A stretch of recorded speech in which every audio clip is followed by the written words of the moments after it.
사무엘하 21장 1절부터 14절까지 말씀을 봉독하겠습니다.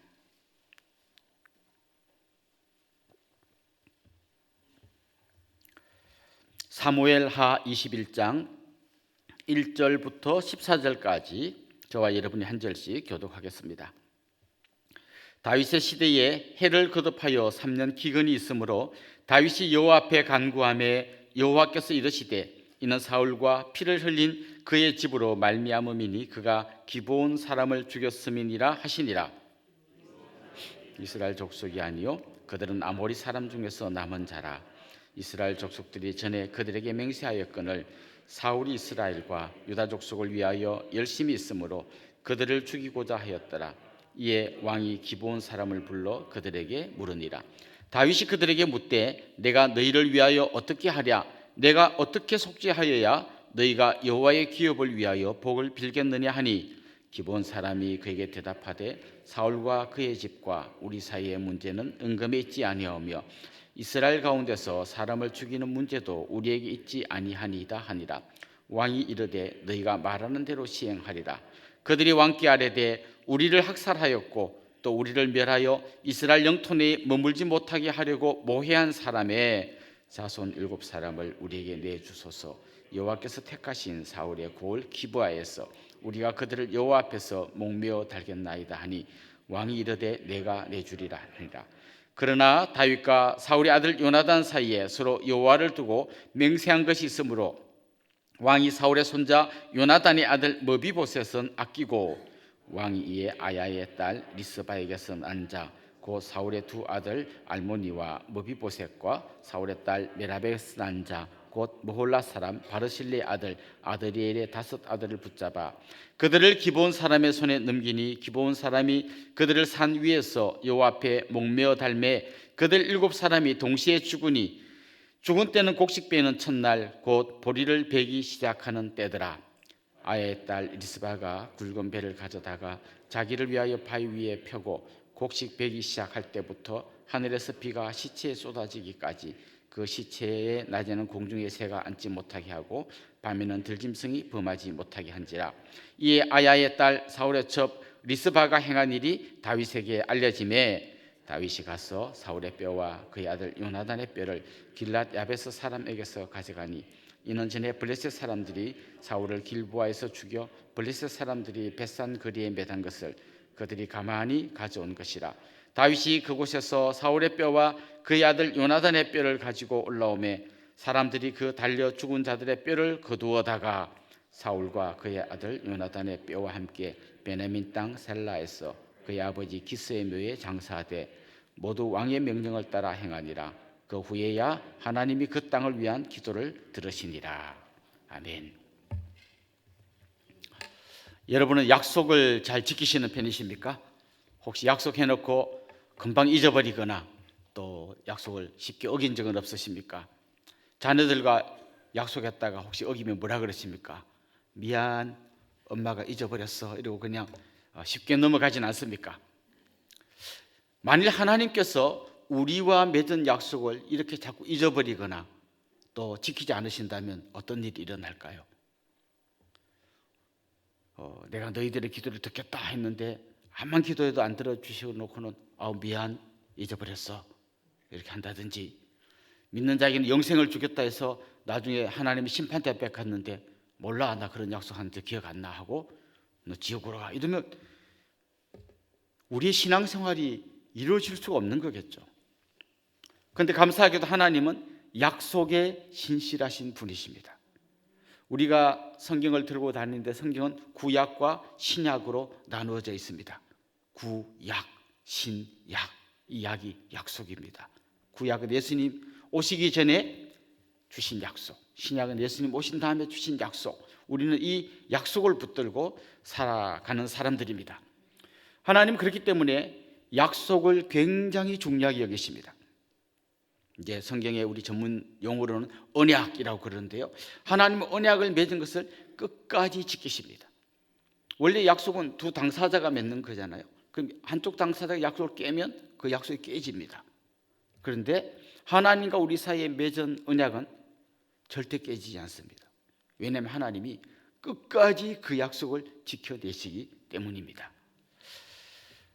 오늘 본문에 보면 이 약속이 얼마나 중요한가라는 것을 우리에게 보여주는 내용이 나오는데요. 오늘 본문을 이해하기 위해서는 그 당시에 이 구약 시대의 그 고대 근동에서 나라와 나라가 조약을 맺을 때 어떻게 맺는가라는 걸 한번 이해할 필요가 있습니다. 이걸 흔히 종주권 조약이라고 부르는데요.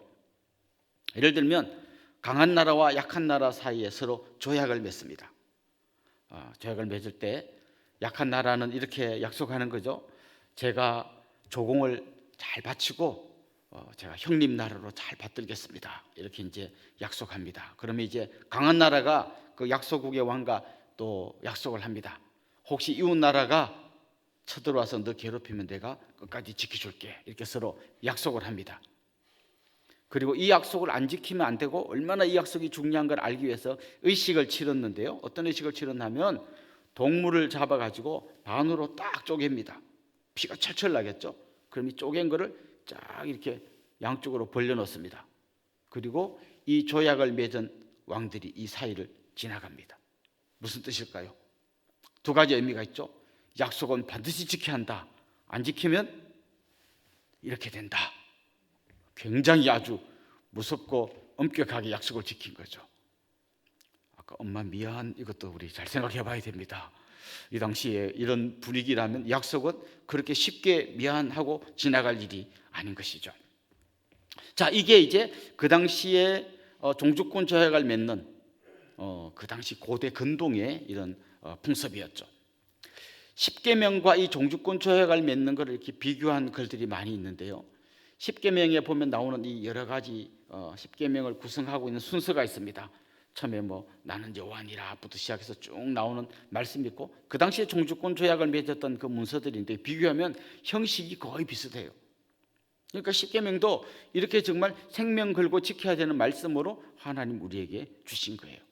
그런데 종주권 조약과 그 당시에 다른 그 이방인들이 지키던 그 조약과 십계명의 가장 큰 차이가 뭐냐? 종주권 조약은요, 사실은 두 당사자가 조약을 맺는 것 같지만 알고 보면 거의 일방적인 겁니다. 그 힘 센 나라가 힘 없는 나라 보고 너 조금 똑바로 받쳐, 안 받치면 죽어, 이걸 이야기하는 거죠. 근데 나중에 힘 있는 나라가 약속을 안 지켜요. 힘 없는 나라가 침략을 당했는데 지켜주기로 했는데 안 지켜줘요. 그럼 어떡하죠? 끝이에요. 힘 없는 나라는 약속 안 지키면 너 약속 안 지켰지, 이리 와, 너 죽었어. 하지만 힘 있는 나라는 자기가 안 지켜도 힘 없는 나라를 어떻게 할 방법이 없어요. 안 지키네? 그럼 끝이에요. 그런데 십계명은 여기서 차이가 나는 거예요. 약한 우리와 온 우주의 주이신 하나님이 언약을 맺었는데 하나님이 끝까지 이 약속을 지키는 거, 이게 그 당시의 조약과 십계명의 성경에 나온 여러 언약의 가장 큰 차이인 것이죠. 오늘 우리가 읽은 본문은 그냥 얼른 이렇게 새벽에 정신없을 때 읽으면 참 이해하기 힘든 굉장히 난해한 성경 말씀이에요. 자, 내용은 이런 겁니다. 다윗 시대에 3년 연속 비가 안 오고 기근이 드는 거예요. 그래서 이제 다윗이 하나님께 기도했습니다. 하나님, 왜 자꾸 기근이 듭니까? 혹시 우리가 뭘 좀 잘못해서 깨닫게 해주시려고 이런 겁니까? 할 때 하나님이 깨닫게 해주십니다. 왜 지금 기근이 드는가 하면 사울이 기브온 사람들을 죽였기 때문이다, 이렇게 이야기합니다. 이 기브온 사람들이 누군가 하면요, 원래 이스라엘 백성이 아닌데 그 가나안 땅에 살던 사람인데 그 사람들이 나중에 이제 이스라엘의 종으로 살면서 그 오랜 세월 산 사람들입니다. 그들을 죽이기 때문에 지금 비가 안 온다는 거예요. 사실 그들은 종에 불과한 사람들이고 사울은 그 당시에 왕인데 왜 이런 이야기를 하실까? 좀 역사를 거슬러 올라가 보면 어림잡 한 400여 년 전에 이런 일이 있었습니다. 여호수아가 가나안 땅에 이제 이스라엘 백성들을 데리고 가나안 땅에 들어갔잖아요. 그때 들어갈 때 하나님께서 어떤 명령을 내리시는가 하면 가나안 땅에 있는 7 족속을 다 죽여라. 그들이 온갖 우상 숭배하고 너무나 방탕한 삶을 살기 때문에 하나님이 심판하십니다. 그들을 다 죽이고 너희들이 이제 가나안 땅에 살아라. 그래서 이제 이스라엘 백성들이 들어가서 그곳에 있는 가나안 족속들을 다 죽이고 정착을 합니다. 그런데 한참 그러고 있는데 기브아 사람들이요 여호수아를 찾아왔어요. 찾아왔는데 그냥 이렇게 찾아온 게 아니라 굉장히 남루한 옷을 입고 막 여행에 지쳐서 거의 막 다 죽어가는 사람처럼 이렇게 찾아왔어요. 그리고 막 떡도 다 말라 비틀어진 거 그런 걸 갖고 와가지고 이제 막 그런 걸 보여주면서 이야기를 합니다. 당신들과 조약을 맺고 싶어 왔습니다. 어디서 왔냐? 우린 저 먼 나라에서 왔습니다. 무슨 조약을 맺으려고? 아까 그 고대 종주권 조약처럼 서로 이렇게 잘 형님으로 받들 테니까 절대 우리 좀 이렇게 지켜주세요. 이런 조약을 맺기 위해서 왔습니다. 근데 만약 가나안 족속이면 조약을 맺으면 안 되잖아요. 다 죽여야 되니까. 근데 이 사람들이 그걸 아니까 우린 저 멀리서 왔습니다. 보세요, 우리가 먹던 떡 좀 보세요. 말라 비틀어진 거 보세요. 얼마나 멀리서 왔겠습니까? 막 이렇게 해가지고 여호수아가 속았어요. 그리고 조약을 맺습니다. 우리가 잘 지켜주겠다. 근데 나중에 알고 보니까 속은 걸 한 거예요. 자, 여기서 어떻게 했을까요? 속아서 맺은 조약이기 때문에 무효일까요? 아니면 속아서 맺었지만 그래도 조약을 맺었기 때문에 지켜야 될까요? 사실은 힘 있는 나라 자기 마음이에요. 안 지켜 그러면 안 지키는 거, 지켜 하면 지키는 건데, 지금 하나님이 이스라엘 백성이 요구한 건 뭔가 하면 내가 신실하게 약속을 지키니까 하나님 나라의 백성들도 신실하게 약속을 지켜야 된다는 거예요. 그래서 여호수아가 비록 속아서 맺은 조약이지만 그 약속을 지킵니다. 그래서 기브아 족속은 멸하지 않고 대신에 물 길어오고 장작 패고 하는 그런 종으로 그들을 받아주고 살려줍니다. 이게 여호수아서에 나온 내용이에요. 그리고 수년이 지난 겁니다.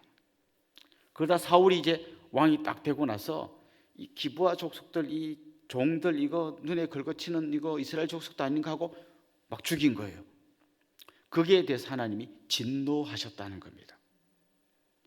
자, 우리 상식적으로 생각해 보면 아까 그 조약을 맺을 때 힘이 있는 자가 안 지키는 거는 자기가 뭐 그만이에요. 힘 없는 자가 안 지키면 죽이는데 힘 있는 자가 안 지키는 것에 대해서는 그냥 뭐 몰라 하고 그냥 안 지켜도 누가 어떻게 할 방법이 없어요. 그런데 하나님께서 그걸 보고 있다가 사울이 그렇게 한 게 잘못됐다는 거예요.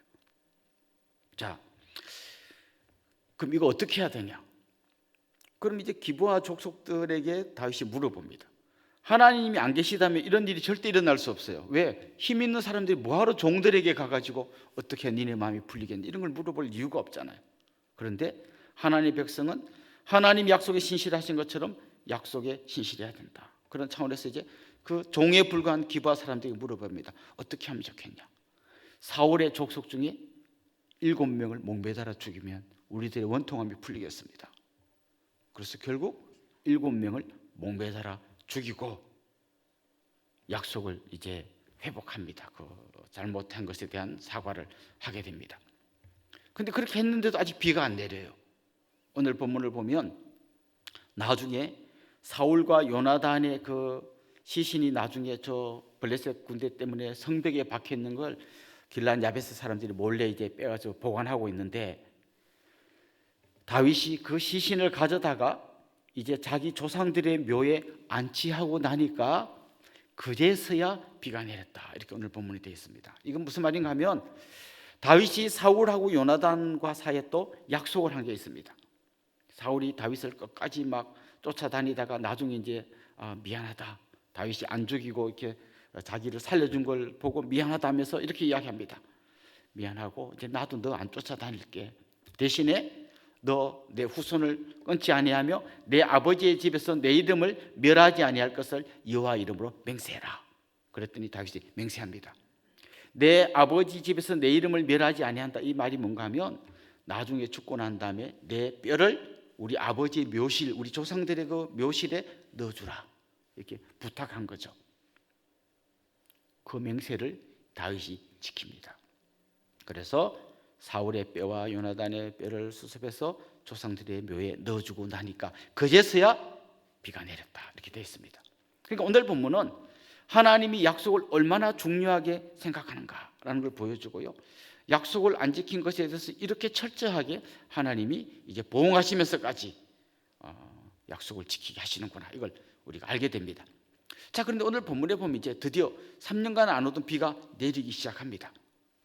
비가 내리는데 그게 한 여인의 슬픈 장면이 오늘 본문에 꽤 길게 기록이 되어 있어요. 그 7명의 사울의 후손을 목매달아 죽이는 그 와중에 리스바라고 하는 여인의 아들들이 거기에 들어가서 죽었습니다. 그러니까 이 여인은 이유에 어찌됐든 간에 자기 아들을 잃어버린 거죠. 아들들을 잃어버린 겁니다. 그런데 그 아들들을 잃어버린 다음에 이제 그 목매달아 죽은 시신이 방치되어 있을 때 동물들이 와서 이 시신을 먹어버릴 수 있잖아요. 하늘에 독수리 같은 게 와서 시신을 쪼아먹을 수 있잖아요. 그렇게 안 되도록 이 리스바가 계속 그걸 쫓아내는 장면이 오늘 본문에 나옵니다. 자, 우리는 이 성경을 읽다가 좀 짠한 마음이 듭니다. 물론 이 하나님이 공의롭게 공의를 실현하기 위해서 하신 것인데 리스바는 어떻게 보면 자기가 기본 사람 죽인 것도 아닌데 자기 아들들이 어쨌거나 죽었거나, 그러니까 좀 안타까운 마음으로 시신 위에 새들이나 짐승이 못 오게 쫓아내는 이런 장면이 나옵니다. 그러면서 또 한 가지 좀 우리 약자에 대한 동정심이 생기니까 이렇게까지 해야 되나라는 생각이 들기도 합니다. 그런데 사실 오늘 이 장면은요, 하나님의 마음을 보여주는 장면이에요. 하나님께서 우리와 맺은 언약을 지키기 위해서 언약을 안 지키면 누군가 이렇게 희생당해야 되는 걸 보여주시는데, 누구를 희생시키는가 하면 자기 아들을 희생시키는 거예요. 원래는 우리를 싹 다 죽여야 이 약속이 성취되는 거예요. 안 지키면 다 죽는다 했으니까 다 죽여야 되는 거예요. 그런데 우리를 다 죽이는 대신에 자기 아들을 십자가에 매다신 거예요. 이 리스바라는 여인이 그 자기 아들의 시신 앞에서 가슴 아파하면서 새들이 못 오게 막 쫓아내는 이런 장면이 바로 사실 어떻게 보면 하나님 아버지의 마음이신 거죠. 자기 아들을 그렇게까지 내주면서까지 하나님은 약속을 끝까지 지키십니다. 어떤 약속이요? 약속 안 지키는 너희들은 안 지키면 죽는다라는 약속을 대신 자기 아들을 죽이면서 자기가 닭을 다 뒤집어 쓰고 약속을 지키시는 분이십니다. 이분이 바로 약속에 신실하신 하나님이십니다. 그래서 우리는 오늘 이 아침에 그 하나님 우리의 기도를 들으시겠다는 약속을 믿고 기도하는 거예요. 그리고 우리가 어떤 어려움이 있든지 하나님이 우리를 지키실 것이며 우리를 붙드실 것이며 영원한 천국으로 인도하실 것이며 천국에서 왕노릇 할 것이라는 말을 혹시 안 지키면 어떡하지 이런 생각하지 않고 하나님 그런 분 맞구나 생각하면서 믿음으로 우리가 이 길을 걸어갈 수 있게 되는 것입니다. 오늘도 약속에 신실하신 그 하나님 붙들고 힘있게 걸어가시는 믿음의 사람들 될 수 있기를 주님의 이름으로 축원합니다. 기도드리겠습니다. 하나님 아버지, 아들을 희생시키면서까지 끝까지 약속을 지키시는 그 하나님의 크고 놀라운 공의로움과 또 그 사랑에 감사를 드립니다. 그 은혜가 있기에 우리가 이곳에 있습니다. 이제 우리가 그 약속을 신뢰하고 주님 바라보며 주님 의지하고 주님 손잡고 힘있게 달려가는 믿음의 사람들 되게 하여 주옵소서. 감사하고 예수님 이름으로 기도드리옵나이다. 아멘.